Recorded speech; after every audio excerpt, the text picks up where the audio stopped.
Now, when it comes to steatosis, just a little bit about terminology, of course. You all know that there are a lot of causes of steatosis, like alcohol, some drugs, viral hepatitis C, but that's not what we are talking about when we talk about NASH. We should call it, or we can talk about primary steatosis. So there's no specific secondary cause. And in the bulk of patients, we know that this accumulation of fat in the hepatocytes is related to components of the metabolic syndrome, especially visceral obesity and hyperinsulinism. So we call it non-alcoholic because alcohol is the most frequent cause of secondary steatosis, but that's a negative way of putting it, and we should rename it probably to metabolic steatosis, but we are not there yet. Now, if we have steatosis, then we call it non-alcoholic fatty liver disease, so that's the broad term covering the whole spectrum. But when it comes to this, it's more than just steatosis, so it's not just NAFL, non-alcoholic fatty liver. There is also this important lesion, which is called the ballooning of the hepatocytes. So there is degeneration of the cytoskeleton, and the hepatocytes are swollen and rounded. So that's a very important lesion, which is really a hallmark of hepatocyte suffering. There is lobular inflammation surrounding those steatotic hepatocytes. And of course, there is the formation of fibrosis, which can ultimately lead to what we then call cirrhosis. And we will talk a little bit about scoring of fibrosis. Fibrosis is scored in this disease from 0 to 4. We did the same in viral hepatitis, of course, but the definitions of the different categories is a little bit different. But so an F4 is cirrhosis, and F3 is what we call advanced fibrosis. So steatohepatitis is the combination of all these lesions that can lead to severe liver disease. Now, when it comes to the pathophysiology of this disease, that's a very complicated issue, and there are still a lot of unknowns. Of course, we're looking at the liver, and we know that hepatocytes play an important role. The lipid handling in the hepatocytes is important, but also inflammatory and oxygen species are important. The different immune cells within the liver all play an important role. You have, of course, the resident macrophages, but also infiltrating immune cells play a role. The stellate cells are very important. The pointer is not ideal. And that's all within the liver. And all these different cell types are in an important crosstalk with one another. However, it's not just about the liver. No, it's a very weak pointer, sorry. There's also the adipose tissue. The adipose tissue plays a very important role. There's one of the most important drivers of this disease is dysfunctional adipose tissue that will release free fatty acids, but also a bunch of adipokines and inflammatory cytokines that via the portal vein will reach the liver and exert a deleterious effect there. There's also crosstalk with the gut. And there is also an important role of the muscle. So it's a very complex interplay between the liver and a lot of other organs, and we should not just look at this as a simple liver disease, but it's part of a systemic disease. And as I already said, there's an important role of the adipose tissue with an influence on the liver, but once you have the steatosis and the steatohepatitis, that large inflamed organ will also have an important effect outside the liver via different mechanisms. And you will end up with a lot of vicious circles that are turning and that are closely intertangled. And it's very difficult to really narrow down to simple cause-effect relationships. All these relationships are very multidirectional. Also important to note from this scheme is that the liver hence has an impact on the occurrence of diabetes and the severity of diabetes, so it's not just the other way around. And also on the cardiovascular system, NASH has also an important impact. So we need to keep that complex interplay in the background if we want to understand this disease and how we will treat it. Of course, many is related to the metabolic syndrome, but there are some specific effects. There are genetic factors that play a role, some very specific ones like the lysosomal acid lipase deficiency. And of course, in your field also important is the link with lipodystrophy and especially with increase in visceral adipose tissue and dysfunction of the adipose tissue, which is in part related to HIV itself, which has an impact on the lipid handling of the hepatocytes and also has an impact on the functioning of the adipose tissue, and to some extent also related to the drugs, a little bit less with the most recent ones, but very well known with the older ones. So it's a progressive liver disease ending up with the classical complications of liver disease. Yeah, thank you. And it also leads to or contributes to cardiovascular disease and type 2 diabetes. So it's not just a liver disease, and this represents it a little bit in the same way. On the left side, the liver-related consequences of the disease, and on the right side also what's happening outside the liver and to which the liver is contributing. Also important in our understanding of the treatment is the scheme at the bottom about the progression of the liver disease. So in blue you have the steatohepatitis, which is not a very static disease in terms of activity. It's waxing and waning. If patients lose a little bit of weight and have a little bit more healthy food habits, then the steatohepatitis will be less active. And if they gain a little bit of weight, then it becomes more active again. So it's very fluctuating over time, which is sometimes difficult to assess also in clinical trials. And up on that superimposed, you progressively have also the fibrosis that also goes up and down, but in a number of patients will accumulate over time and results in cirrhosis. But this dynamic aspect of the disease is very important to keep in mind, also to judge on the efficacy of the drugs that are in clinical trials. So we have the drivers of the disease, the metabolic drivers leading to damage and inflammation and progressive scarring of the liver. Of course, there are also repair mechanisms, very active repair mechanisms. But if you have an imbalance, then you will have progressive liver disease. Importantly, in terms of therapy, the more downstream you are here with your pharmacological target, if you have the drivers behind, the less likely you are to have a significant benefit. So in terms of treatment, we will look at these different levels trying to achieve improvement of this disease. But the more downstream you are here, the more powerful your drug has to be to cope with the upstream driving forces of disease progression. Now, when it comes to pharmacological therapy in clinical trials, we have, for the time being, already several phase 3 trials going on with drugs that are specifically tested in NASH. Now, the problem is that we do not have a good surrogate for clinical efficacy.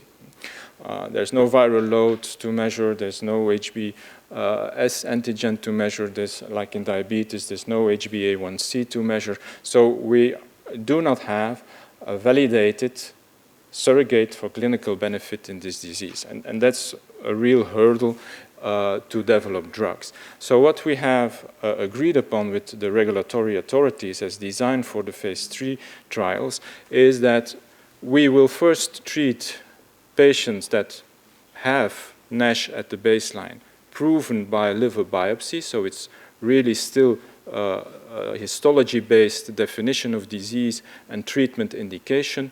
After a certain period of time, 1 year, 1.5 years of treatment, liver biopsy will be repeated.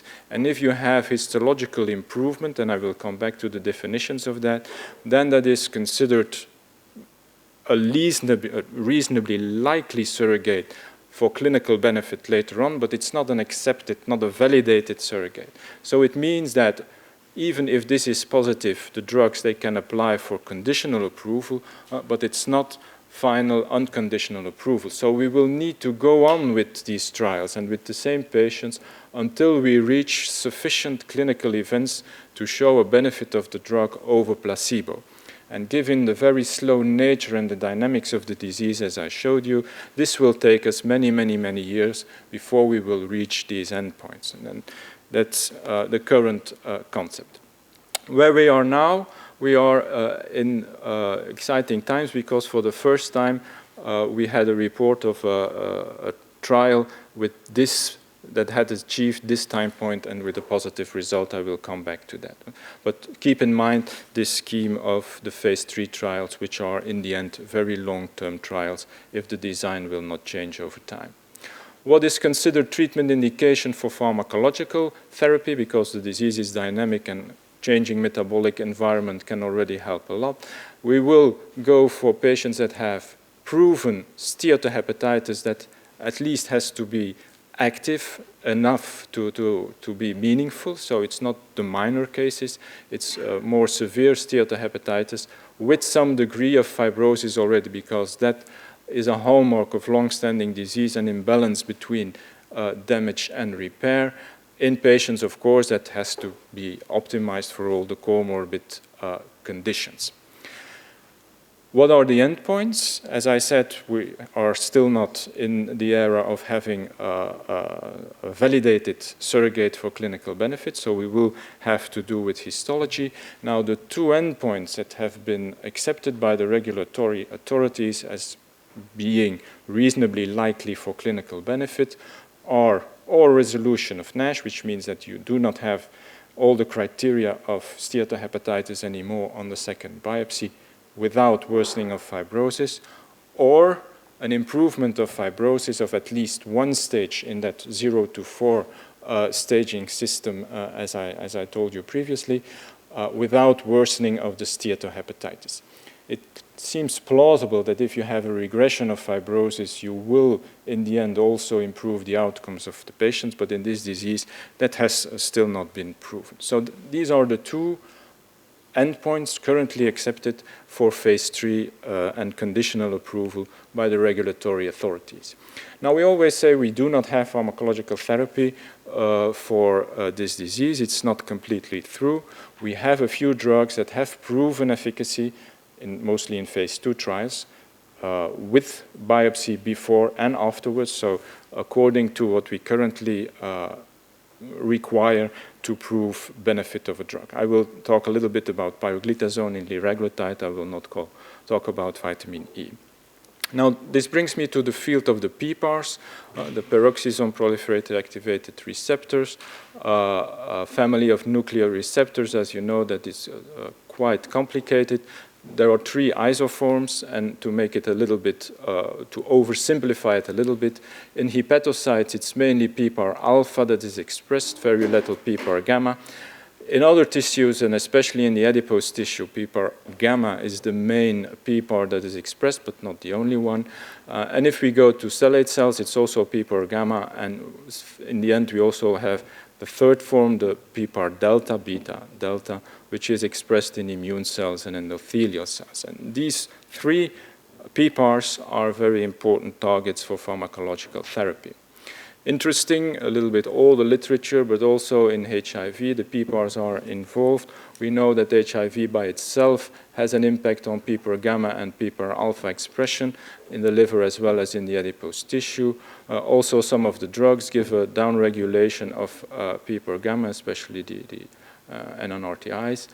And we also know that on the other hand, PPAR agonists also can have an impact on the viral replication in HIV. Probably not so clinically relevant, but interesting also in this context, especially for PPAR alpha, so the fibrates, which are PPAR alpha agonists, and PPAR gamma agonists, which are used in the treatment of diabetes.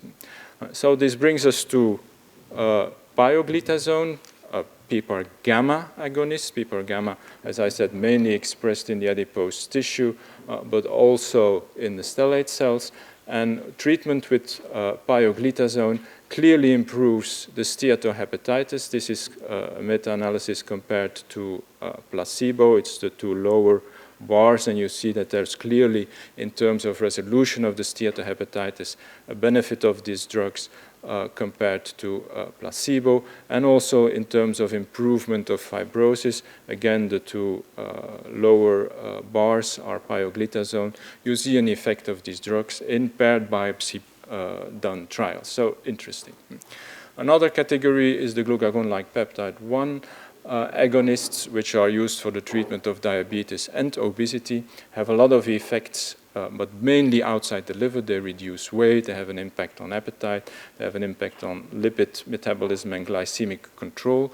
There are probably no GLP-1s in the liver, but nevertheless, so it's here down, it's also in the link between the gut and the adipose tissue, as I said, not directly in the liver. And in a rather small but decently done phase 2 trial, there was a clear benefit of liraglutide on the 3 lesions of the steatohepatitis, and also, and you should look at the right of the graph, an impact on fibrosis. So also this drug works, probably mostly indirectly because of the metabolic improvements. Now we have a lot of drugs in already in clinical trial, and as I said, we are in the era of having phase 3 trials and already phase 3 trials that have reached or are reaching the interim analysis point for conditional approval. The most important ones are listed here. Elafibranor, which is a PPAR alpha delta dual agonist. So again, we are in the field of the PPARs. There's obeticholic acid, which is an FXR agonist, a steroidal FXR agonist. We have selonsertib, which is an apoptosis signal-regulating kinase 1 inhibitor, so inflammatory and apoptosis cascade. And then probably familiar to you, the cenicriviroc, which is a dual CCR2, CCR5 antagonist, which is also a class of drugs that you are using, and a drug that has been developed initially for HIV, but is now in testing for NASH. Now, PPARs, again, why do we think they are important? There's a bunch of preclinical data. What we have shown in patients is that the more severe your steatohepatitis is in terms of disease activity or in terms of fibrosis, the lower is the expression of PPAR alpha. And remember, PPAR alpha is mainly expressed in the hepatocytes. And when patients are retested in follow-up and they improve, those that improve also have an improvement in PPAR alpha expression. And I'm not talking about pharmacological intervention, it's just about metabolic control. And if they improve, that goes along with improvement of PPAR alpha. It does not mean, of course, that the PPAR alpha improvement is the driver of the histological improvement, but at least the two are interconnected. That and also the preclinical data were the rationale for a clinical trial with, as I said, elafibranor, which is a dual PPAR alpha delta agonist, and with a clear benefit on the steatohepatitis in the high dose group. Again, an impact on the different aspects of the disease, including on fibrosis in those that have an improvement in steatohepatitis. A safe drug with also as expected, a good impact on the lipid profile and a good impact also on the glycemic control, so also having a beneficial impact on the whole metabolic context. This drug is in phase 3, and we will have the first cohort recruited by the end of the year, or we will have the results, of the first cohort recruited by the end of this year or early next year, but normally it should be still this year. Going further on the PPAR path is this molecule, lanifibranor, which is a pan-PPAR, so working on the 3 isoforms.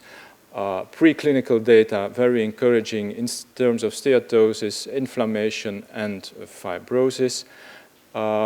Works, of course, in the liver for mainly the PPAR alpha, in the adipose tissue, in the muscle, also PPAR alpha, and on stellate cells and the immune cells with the PPAR delta. So, and this is one of the concepts we are moving towards, that because this is a very complex disease, metabolic disease, one single target will probably not do the trick. Even if you have a drug that is quite powerful on one mechanism, that will be probably not powerful enough to cure the patient. So most probably we have to target multiple different targets to achieve really meaningful benefit. And a pan-PPAR approach is already an example of such a combined effort.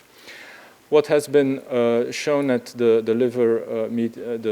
EASL meeting a few weeks ago is this comparison. It's preclinical work, but it compares a fibrate, so PPAR alpha, pioglitazone, PPAR gamma, a selective PPAR delta, and then the pan-PPAR, and for all the parameters you see, parameters of fibrosis, also the histological lesions, the pan-PPAR is for every parameter superior to one of the single PPAR targeting drugs.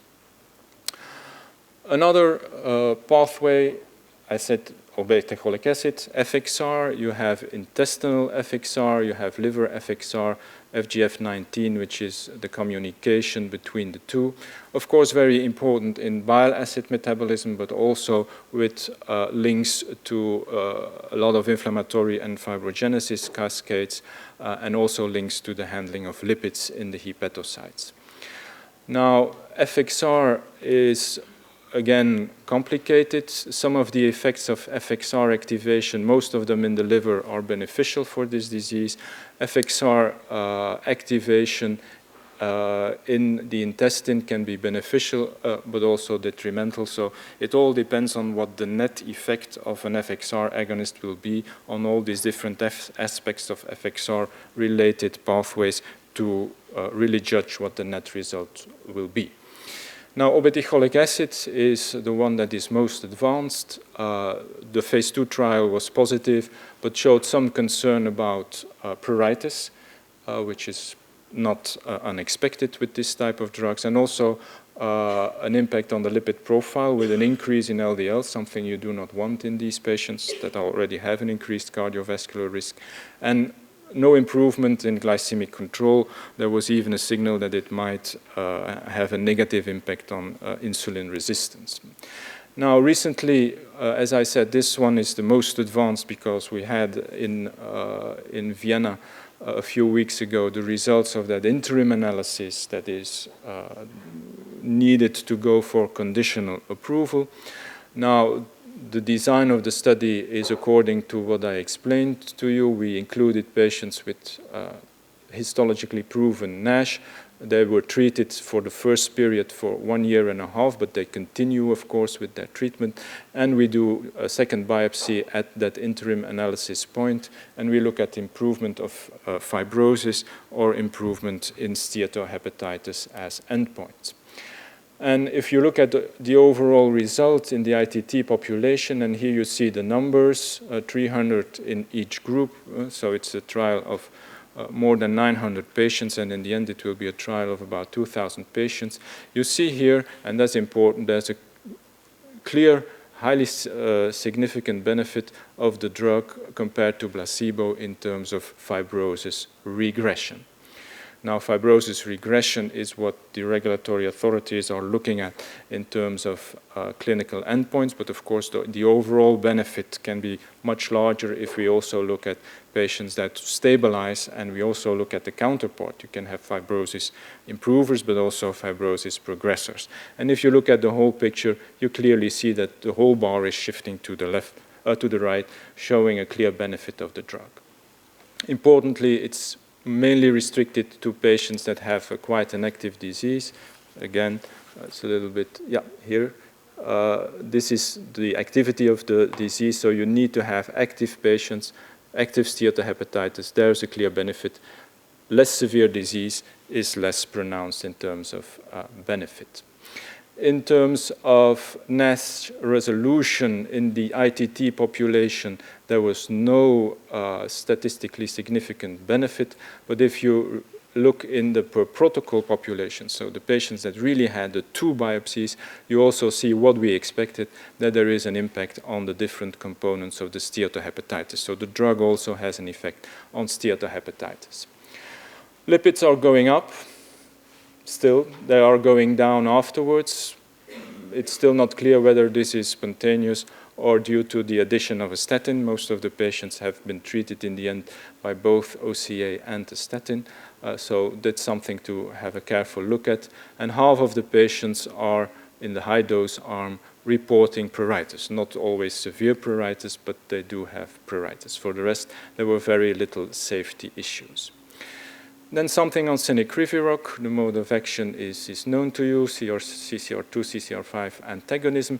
We expected an effect on inflammation, so on steatohepatitis, but in the phase 2 trial, which was a 3 biopsy trial, a 2-year treatment, biopsy before, biopsy at 1 year and biopsy at 2 years.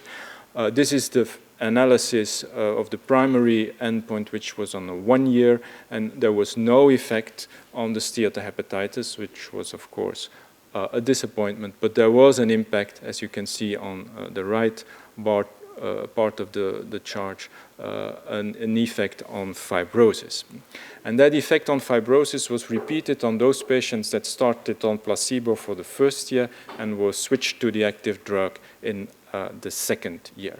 So this trial is very well tolerated. There was no beneficial effect on glycemic control, which was a little bit in contrast to previous data in HIV patients, but in the end it was a safe drug, but with an anti-fibrotic effect, no anti-inflammatory effect on the liver, despite the decrease in systemic markers of inflammation. The ASK1 inhibitor of Gilead was also tested. Of course, it's an important player in immunological mechanisms and apoptosis mechanisms. There was a phase 2 trial, but it's showing an effect on fibrosis. A little bit, you should be a little bit careful because the placebo arm was only 10 patients, so that's probably important to understand the future results. There was no effect on steatohepatitis, although you could expect that. And what we have seen now is in the phase 3 trials, the trial in cirrhotic patients is stopped because the readout was negative on the primary endpoint. The trial in patients with F3 fibrosis, so advanced fibrosis, is ongoing, and we will also have these results before the end of the year. So there are several drugs in phase 3, and as I said, one has already reported positive results on the interim analysis and can go ahead with the file for conditional approval. So we will probably have the first specific drugs for NASH next year or the year thereafter. So exciting times, but if you have seen the results, you are not there yet. You have seen a lot of other drugs listed here in red. So we have a whole pipeline. There are several drugs that are impacting on lipid metabolism. Aramcol is one. It's an SCD1 inhibitor. Also working on inflammatory and other mechanisms. There's caspase inhibitors. There's also FGF21, of course, parenteral administration, also FGF19 analogs. Another important player is mentioned here. This is a thyroid hormone receptor, beta, not alpha, but selectively for beta, so no effect on the bone and the kidney, increases your energy expenditure and seems to work well. Results based on liver fat measurements were quite spectacular. So there are a lot of other drugs working on a lot of other mechanisms that are tested. Two other ones, as I said, are also going into phase 3. That's the TRH-beta and then the SCD1 in lipid metabolism. And also, at the bottom here, we are already working in clinical trial with combination therapies. The most advanced one is a combination of cenicriviroc with tropifexor, and tropifexor is an FXR agonist, but in contrast to obeticholic acid, it's a non-steroidal FXR agonist that is now tested in already a combination trial, and also with the pan-PPAR, we have already the concept of combinations in place in clinical trials. So pathophysiology is complex. Don't forget the role of the adipose tissue and that this disease is part of a systemic disease and also concern in HIV patients. We have numerous potential targets, but still a long way to go. The first one has reached the interim analysis endpoint in phase 3, that's obeticholic acid, and we have several other ones in the pipeline, so we will have probably some drugs available already next year or the year thereafter, but there is a lot more to come and also still a lot more to learn in this disease. And with this, I thank you for your attention and happy to take your questions.